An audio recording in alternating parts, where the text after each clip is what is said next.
ওই দেখো না, ছুরিটা কি সুন্দর লাগছে। চলো না মা, কুড়িয়ে নি। হ্যাঁ, ছুরি তো খুবই সুন্দর আর খুব দামিও। কিন্তু সোনা, এভাবে রাস্তায় পড়ে থাকা কোনো জিনিস হাত লাগাতে নেই। কে জানে এসবের সঙ্গে কোনো অবাস্তব জিনিস তোমার সঙ্গে আসবে। মা, মা প্লিজ কুড়িয়ে নি না। আমার এটা খুব ভালো লাগছে। কি সুন্দর লাগছে, তাই না? আরে সোনা, বাজার থেকে অন্য কিনে দেবো। এটা এখানেই থাক। না মা, আমার এই চুড়িটাই চাই। মা, আমার চাই, আমার এই চুড়িটাই চাই। বাচ্চার জিদের সামনে ওর মাকে ঝুঁকতেই হলো। আর তারপর অঞ্জলি রাস্তায় পড়ে থাকা চুড়ি কুড়িয়ে নিল আর নিজের বাঁ দিকের হাতে পরে খুব আনন্দে নাচতে লাগলো। ইয়ে! আমার নতুন চুড়ি, আমার নতুন চুড়ি। ইয়ে! ঠিক সেই রাতেই অঞ্জলি নিজের ঘরে ঘুমোচ্ছিল, যখন ওর চুল নিজের থেকেই হাওয়াতে ঢেউ খেলতে লাগলো। ও নিজের ঘরে কারোর থাকার অনুভব করছিল। আর তখনই ওর এমন লাগলো যেন কেউ ওকে ঘরের বাইরের দিকে টেনে নিয়ে যাচ্ছে। এই অনুভব হওয়া মাত্রই অঞ্জলি তক্ষুনি ঘুম থেকে জেগে গেল আর কাঁদতে লাগলো। ওর ভয় লাগছিল, যে কারণে ও নিজের মা বাবার ঘরে গিয়ে তাদের সঙ্গে ঘুমিয়ে পড়ল। পরের দিন অঞ্জলি নিজের চুড়িটা ছমছম করে স্কুল থেকে বাড়ি ফিরছিল। এইবারে ও একদম একা ছিল। ও দৌড়তে দৌড়তে নিজের ঘরে যাচ্ছিল, আর তখনই কিছু দূর আগে ও ঠিক নিজের সামনে একটা চকলেট পড়ে থাকতে দেখে। অঞ্জলি ওই চকলেট দেখে খুব আকর্ষিত হয়ে গেল আর সেটা নেওয়ার জন্য সামনে এগোলো। কিন্তু যখন যখন ও আগে এগোলো, ওই চকলেট ওর থেকে দূরে চলে যাচ্ছিল। নির্দোষ বাচ্চা অঞ্জলি কি জানতো যে ওই চকলেট ওকে কোনো দিকে এড়ানোর চেষ্টা করছে। চকলেটের পিছু করতে করতে অঞ্জলি এখন একটা জঙ্গলে এসে গেছিল, যে নির্জন পরিবেশ আর গভীর জঙ্গলে ঘেরা ছিল। তখনই চকলেটের সরে যাওয়াটা বন্ধ হয়ে যায় আর ও একটা জায়গায় স্থির হয়ে যায়। সেটা দেখে অঞ্জলি খুব খুশি হয়ে যায় আর চকলেট নেওয়ার জন্য আগে এগিয়ে যায়। ও যখনই ওই চকলেটটায় হাত লাগালো, ও বুঝতে পেরে গেল যে আসলে এটা কোনো চকলেটই নয়, বরং একটা চকলেটের একটা র্যাপার মাত্র। এটা দেখে অঞ্জলি খুব বেশি রেগে যায় আর তখনই ও ফেরত যাওয়ার জন্য পেছনে ঘুরে পড়ে। তো ও নিজের সামনে একটা বুড়ি মহিলাকে লাঠি হাতে দেখতে পায়, যে ওকে দেখে এক ভয়ঙ্কর হাসি হেসে চলেছিল। ওই বুড়িটাকে দেখে চিৎকার চেঁচামেচি করতে লাগলো। আর তখনই ওই বুড়ি এক মুহূর্তে অঞ্জলির কাছে চলে গেল। এখন আমরা অন্যদিকে দেখব, যেখানে অঞ্জলির মা বাবা খুব বেশি চিন্তায় বসেছিল, কারণ তাদের অসহায় মেয়েটা অঞ্জলি এখনো পর্যন্ত বাড়িতে ফিরে আসেনি। তোমাকে আমি 100 বারেরও বেশি বলেছি যে এইভাবে অঞ্জলিকে স্কুলে পাঠাবে না, ওকে নিজের সঙ্গে আসা যাওয়া করবে, কিন্তু তুমি আমার কথা বুঝতে পারো আদেও? আচ্ছা ঠিক আছে, পরে বকে দিও। আগে চলো গিয়ে আমাদের মেয়েটাকে নিয়ে আসি। কি জানি কোথায় রয়ে গেল। তারা দুজন স্কুলে ফোন লাগালো, যেখান থেকে তারা শুধু এটাই জানতে পারলো যে অঞ্জলি তো অনেকক্ষণ আগেই স্কুল থেকে বেরিয়ে চলে গেছে, ও স্কুলের ক্যাম্পাসে ছিল না। এরপরে সুনিতা আর অভিষেক অঞ্জলিকে সব জায়গায় খুঁজতে শুরু করে দেয়, কিন্তু ওকে ওরা কোথাও খুঁজে পেল না। তারপর ওরা থানায় দিয়ে তাদের বাচ্চার মিসিং রিপোর্ট লেখানোর কথা ভাবলো, কিন্তু তার জন্য ওদেরকে অন্তত 24 ঘন্টা অপেক্ষা করতে হবে। সন্ধেবেলায় ক্লান্ত হয়ে দুজন তাদের বাড়ি ফিরল। তখন তাদের একজন প্রতিবেশী সুপ্রিয়া ওদের অবস্থা দেখে বুঝতে পেরে যায় যে ব্যাপারটা অনেকটাই গম্ভীর। সে তাদেরকে থামিয়ে জিজ্ঞেস করে, আরে দিদি, কি হয়ে গেল? তোমরা মুখ ঝুলিয়ে কেন রয়েছো? আজ রাতে তোমাদের ওই চঞ্চল খুকিকেও দেখতে পাচ্ছি না। সব ঠিক আছে তো? আরে এখন কি বলবো তোমায়, সকাল থেকে মেয়েটাকে পাওয়া যাচ্ছে না। কি জানি কোথায় চলে গেল আমার মেয়েটা। এরপরে সুনিতা কেঁদে কেঁদে তাকে সব কিছু খুলে বলল। তিনজন ঘরের ভেতরে খুব চিন্তায় বসেছিল। তখনই সুপ্রিয়ার নজর একটা চমকানো চুড়ির ওপর পড়ে যায়। আরে দিদি, ওটা কোথাকার চুড়ি যেটা ওই টেবিলের উপর রাখা আছে? দেখো কেমন চমকাচ্ছে। এটা কার জন্য এনেছো? কারণ আমি তোমার হাতে তো কখনো পড়ে থাকতে দেখিনি। সুপ্রিয়ার প্রশ্ন জিজ্ঞেস করার পর সুনিতা তাকে কালকের পুরো ঘটনাটা খুলে বলল। ও তাকে বলল, আমার মনে হলো যে এই চুড়িতে কিছু তো একটা গোলমাল আছে। এই জন্যই আমি আমার মেয়েকে এড়ানোর জন্য ওকে অন্য চুড়ি পরিয়ে দিয়েছিলাম, আর এই চুড়িটা লুকিয়ে দিয়েছিলাম। এখনো বাচ্চা, জেদ পুরো না হলে চুপ করবে না। এবার আমি বুঝলাম যে এরকমটা কেন হচ্ছে। এই চুড়িটা কোনো সাধারণ চুড়ি নয়, বরং আমার তো এটা কোনো ডাইনি চুড়ি বলে মনে হচ্ছে। দেখো তো, এর উপর হালকা হালকা চেরা কাটার দাগও আছে। দেখো, তোমার বলার মানেটা কি? মানে তো একদম পরিষ্কার, এই চুড়িটা কোনো ডাইনির, যেটা সড়কে তোমরা পেয়েছিলে। আর কারণ তুমি ওটা কুড়িয়ে নিয়েছো, এই কারণে ওই ডাইনি এখন যে কোনো ভাবে এই নিজের চুড়িটা চাইবে। আর এই চুড়িটার জন্যই তোমার মেয়েকে একা পেয়ে ওকে তুলে নিয়ে গেছে। তাহলে তাহলে আমাদের কি করা উচিত? এখন তো শুধু একটাই রাস্তা বেঁচে আছে, ওই ডাইনিকে ওর চুড়িটা ফিরিয়ে দাও। কিন্তু কিন্তু কিভাবে? একটা কাজ করো, তোমার ওই সড়কটা মনে আছে যেখানে এই চুড়িটা নিচে পড়েছিল? হ্যাঁ, আমার খুব ভালো করে মনে আছে, ওই ব্রিজের দিকের রাস্তাটা। হ্যাঁ, তাহলে এখন দেরি করছো কেন? এক্ষুনি ওখানে যাই। যদি চুড়িটা ওখানে পড়েছিল, তাহলে এটা নিশ্চিত যে ওই ডাইনির বাস ওই এলাকারই কাছাকাছি রয়েছে। কিন্তু এটা এটা করে আমি আমার মেয়েকে ফেরত কি করে পাবো? আরে যখন আমরা ওকে এই চুড়িটা ফিরিয়ে দেব না, আমাদের বাচ্চাটাও ফিরিয়ে দেবে। দেখো, আমি ভূত পেতনির গল্পে বিশ্বাস করি না, কিন্তু যদি আমরা এরকম কিছু করে আমরা আমাদের মেয়েকে সুস্থ অবস্থায় ফিরে পেয়ে যাই, তাহলে আমাদের এক্ষুনি ওখানে যাওয়া উচিত।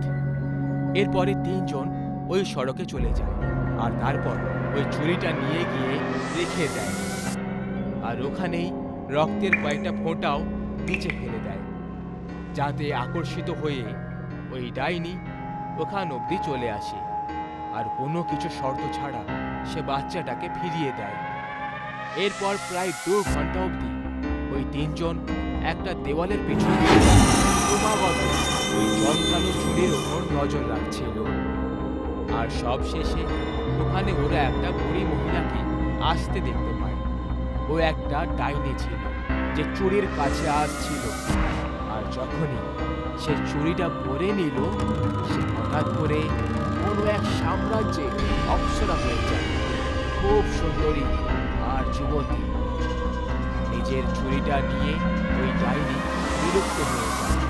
আর এর পরের মুহূর্তে অঞ্জলি দৌড়তে দৌড়তে ওই দিকে চলে আসে আর নিজের মা বাবাকে জড়িয়ে ধরে কাঁদতে শুরু করে। এই জন্য গুরুজনরা প্রায় সময় বলে, কোনো অজানা ব্যক্তি আর অজানা জিনিসপত্রের থেকে সব সময় সতর্ক থাকা উচিত, না হলে অনেকবার এর ফলাফল আমাদের চিন্তার থেকেও মারাত্মক প্রমাণ হতে পারে। অমিত অটো চালাতো। একদিন অনেক কাজ হওয়ার কারণে রাত 12টা বেজে গেছিল। অমিত ঘরেই তখন ফিরছিল আর তখন রাস্তায় অমিত একটা সুন্দর মেয়েকে দেখতে পেল। দাঁড়াও দাঁড়াও দাদা, দাঁড়াও। আরে ম্যাডাম, আপনি এত রাতে নির্জন জঙ্গলে কি করছেন?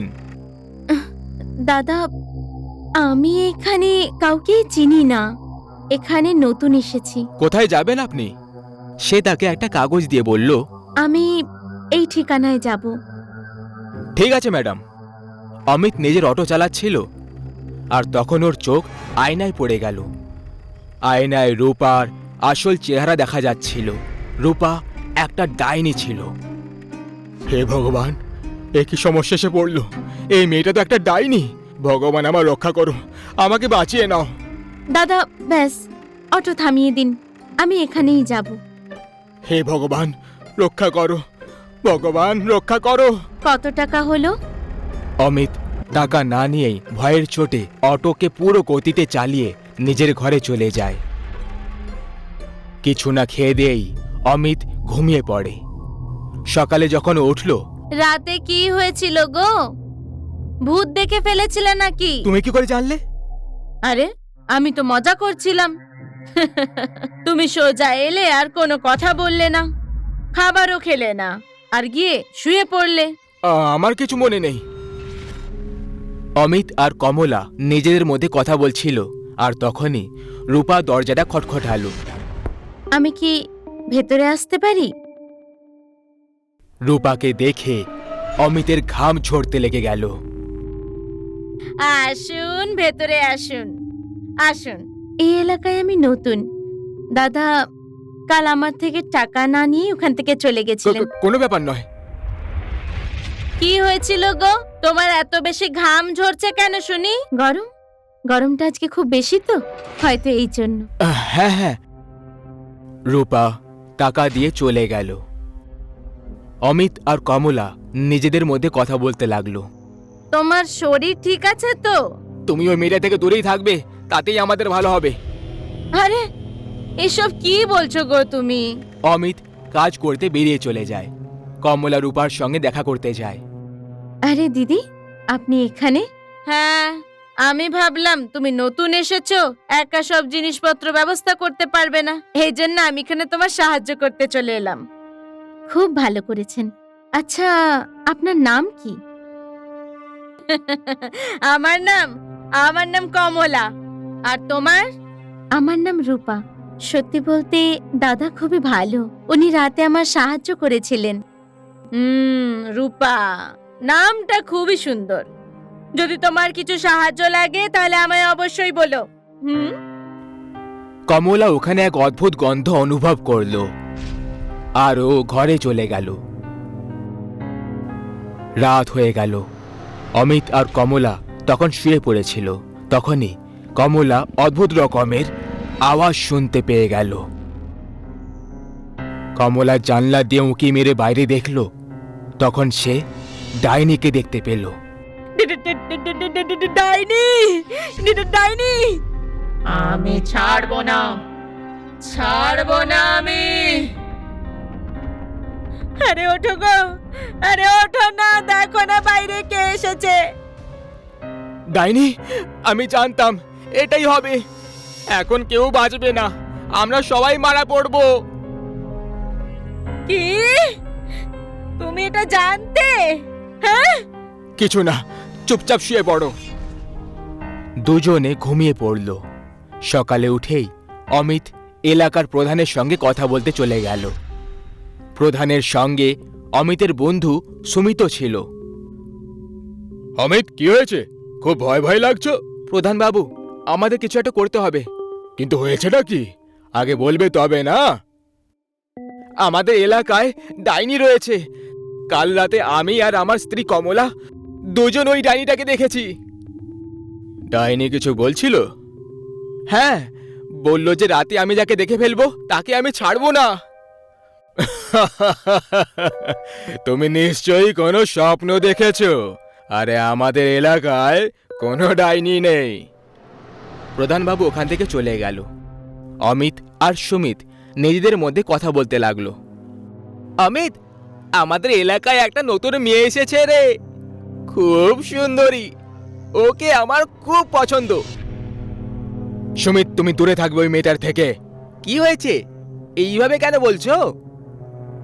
কারণ ওই মেয়েটাই আসল ডাইনি। তুমিও না দারুণ মজা করো ভাই।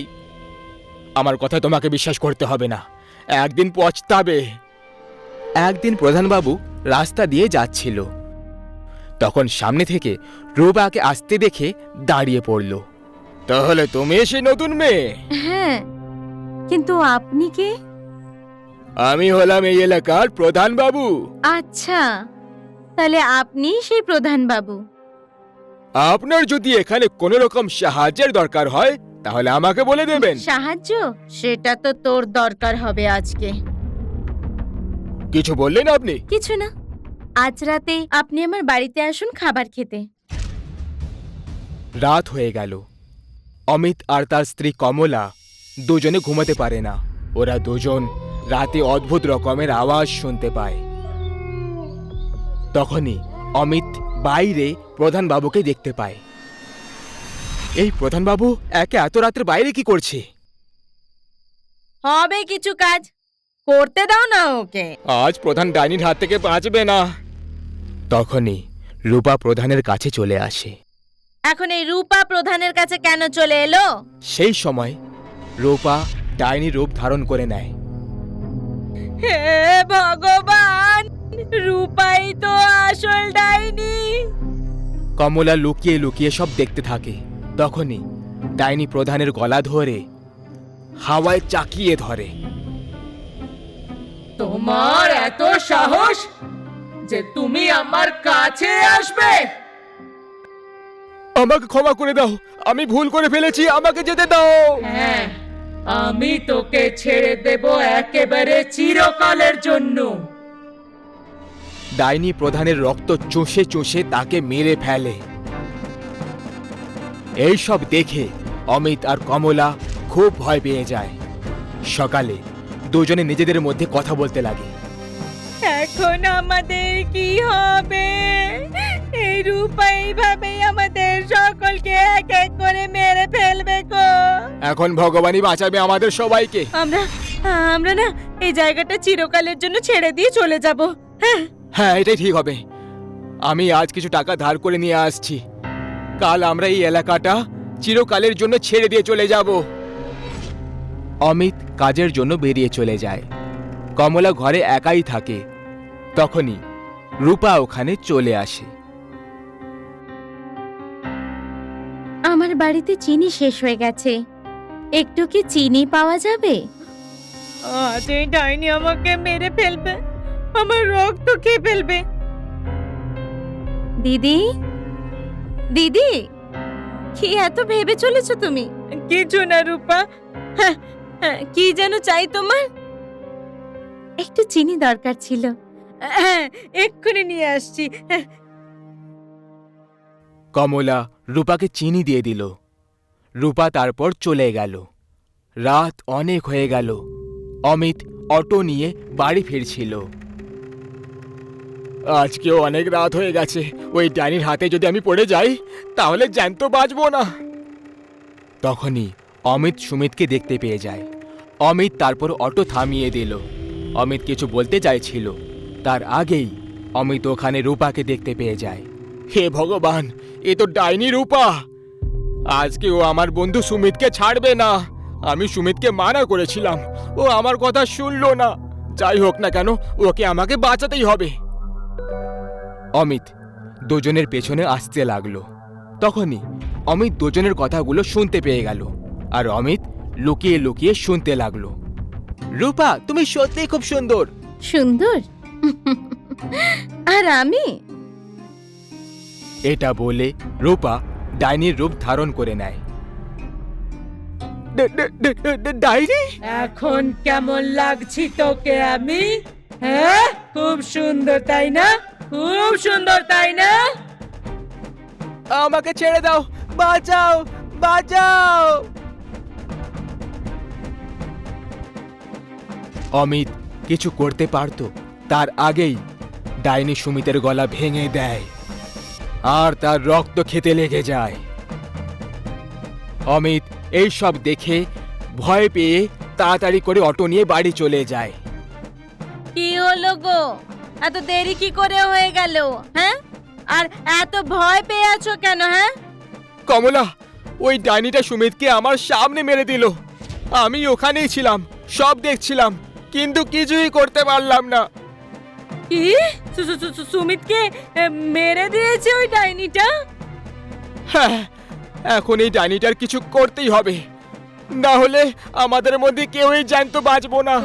আমি একজন বাবাকে চিনি, উনি আমাদের সাহায্য অবশ্যই করবেন। অমিত আর কমলা সকাল হতেই বাবার কাছে চলে যায় আর বাবাকে পুরো ঘটনার ব্যাপারে বলে দেয়। খোকা, আমি তোমার বন্ধুদের তো ফেরত আনতে পারবো না, কিন্তু এই ডাইনিকে আমি ছাড়বো না। এখন আর একটাও প্রাণ যাবে না। বাবা, দয়া করে কিছু করুন। এর সমাধান আছে, আমি যা বলবো ব্যাস তোমরা ওইটুকু করে রেখে দিও।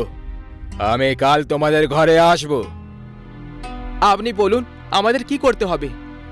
অনেকগুলো কাঠ জড়ো করে রেখে দিও, আর কাউকে কিছু বলবে না যে এইসব আমি তোমাকে করতে বলেছি। কমলা বাড়িতে ফিরে চলে আসে, যেমনটা বাবা ওদের বলেছিল সেইভাবেই অমিত অনেকগুলো কাঠ নিয়ে জমা করে রেখে দেয়। সন্ধে হয়ে গেল, তারপর বাবা ওখানে চলে আসে। নমস্কার বাবা। সদা সুখী থাকো খোকা। কাঠগুলোর ব্যবস্থা হয়ে গেছে? হ্যাঁ বাবা, হয়ে গেছে। রাত হয়ে গেল, বাবা পুজো করতে শুরু করে। তখনই রূপা ডাইনি হয়ে বাইরে চলে আসে। কার এত সাহস যে আমাকে ডেকে পাঠিয়েছে? আজকে আমি তার রক্ত খেয়ে ফেলবো। আমার সাহস হয়েছে, আজকে তোর শেষ দিন। তাহলে বল, তোর কোনো শেষ ইচ্ছে?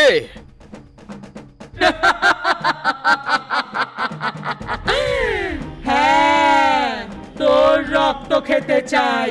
অমিত, কাঠগুলোয় আগুন লাগাও। অমিত কাঠগুলোতে আগুন লাগিয়ে দেয়। বাবা মন্ত্র পড়তে শুরু করে দেয়।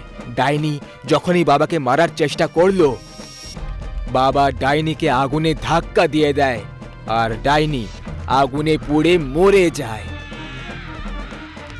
এবার এই ডাইনি শেষ হয়ে গেছে, দ্বিতীয়বার কখনো ফেরত আসবে না। অনেক অনেক ধন্যবাদ বাবা। সেই দিনের পরে ডাইনি দ্বিতীয়বার কখনো আসেনি। অমিত আর কমলা হাসি খুশিতে থাকতে লাগলো।